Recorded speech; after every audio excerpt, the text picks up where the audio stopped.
I had no idea what video I was going to be making this week. But then this past weekend at Las Vegas, I had an idea of what I should talk about, and it's something that I've thought about before, and nobody really thinks about this until something actually happens.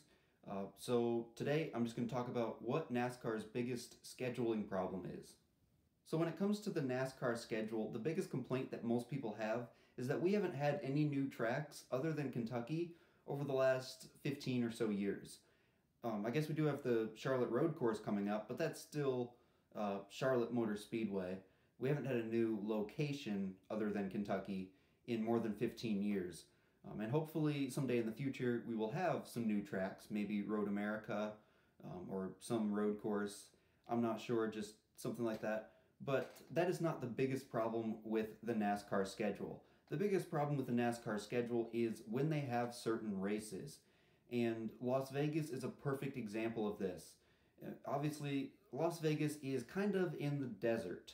And when I heard that Las Vegas was going to be having a race in early September, I thought that it would be a night race. I actually did not know that this past weekend at Las Vegas they were racing on a Sunday afternoon until the week of the race. I thought they were racing at nighttime.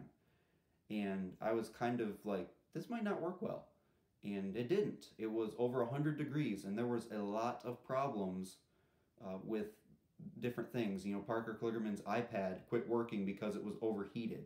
And that's just a great example of what was going on this past Sunday, was that just things were not working. Even people were not working right because in the race cars it was 150 degrees. That is extremely hot, and I'm a person that does really well in extreme heat. If it's like 95 degrees, I'm the type of person who wants to go outside and go hike up a mountain. I'm just fine to be outside at that temperature. But even for the fans at Las Vegas, 100 degrees in full sun, that would be too much for me. And if I can't handle a certain amount of heat, then chances are 99.9% of other people will not be able to handle that heat as well.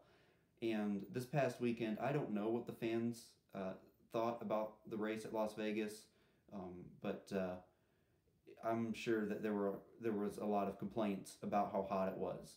I really hope that it wasn't as bad as what I think it was, but I'm sure that there were quite a few fans that were dehydrated after the race, not to mention the NASCAR race officials, the pit crew members, and especially the drivers. They were probably all suffering from heat exhaustion or dehydration, and we saw a few weeks ago at Darlington, Casey Kane had a problem with extreme heat exhaustion, and that was at least 10 or 15 degrees cooler, and here we are at Las Vegas, and it's so hot in Las Vegas in September. It's too much to be outside in full sun all day, and that is just a major problem to me for safety reasons, and it's just it kind of probably takes away the fun of the race weekend for a lot of fans that were there. But Las Vegas is not the only track that has been suffering from schedule placement.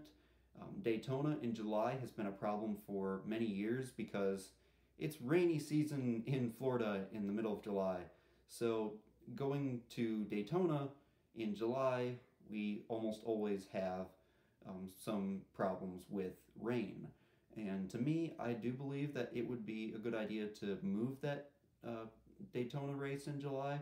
I know that it's like a tradition that it's the 4th of July, but it's time to move that race. Another track that has really suffered over the last few years is Martinsville. This past year was snowy. The race got snowed out. That is a major problem if the race is being snowed out.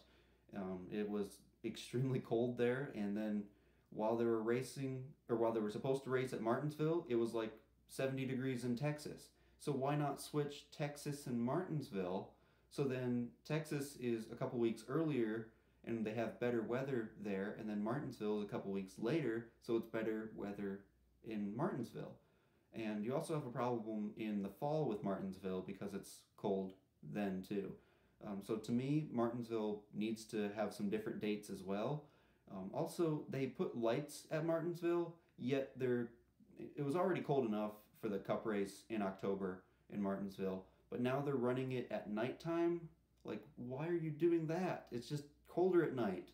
So that's kind of been a problem over the last couple of years. Hopefully, they move Martinsville earlier in the playoffs. Maybe they'll switch Martinsville and Las Vegas. That would be a good idea.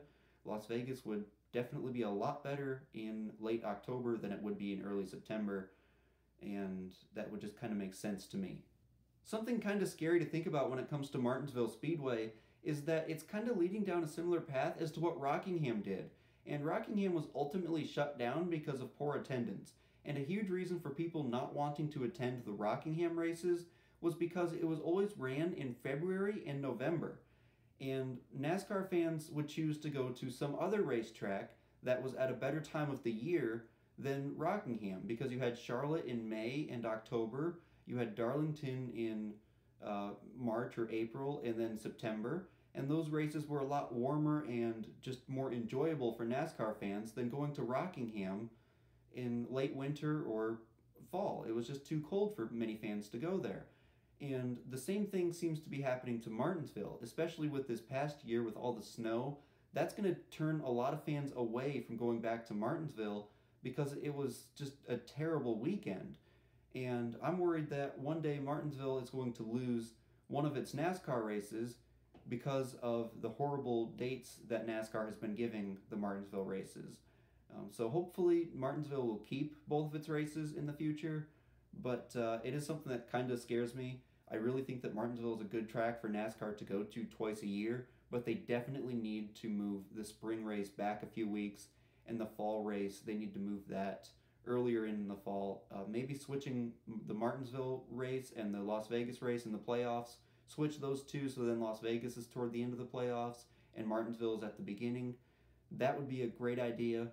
But this has pretty much just been all unscripted. So I hope you enjoyed this. Maybe it's something that you haven't thought about. Definitely let me know in the comments what you think of the NASCAR schedule, especially with the bad dates for a couple of the racetracks. Let me know if it's been a problem for you, and I will see you next week with another brand new video.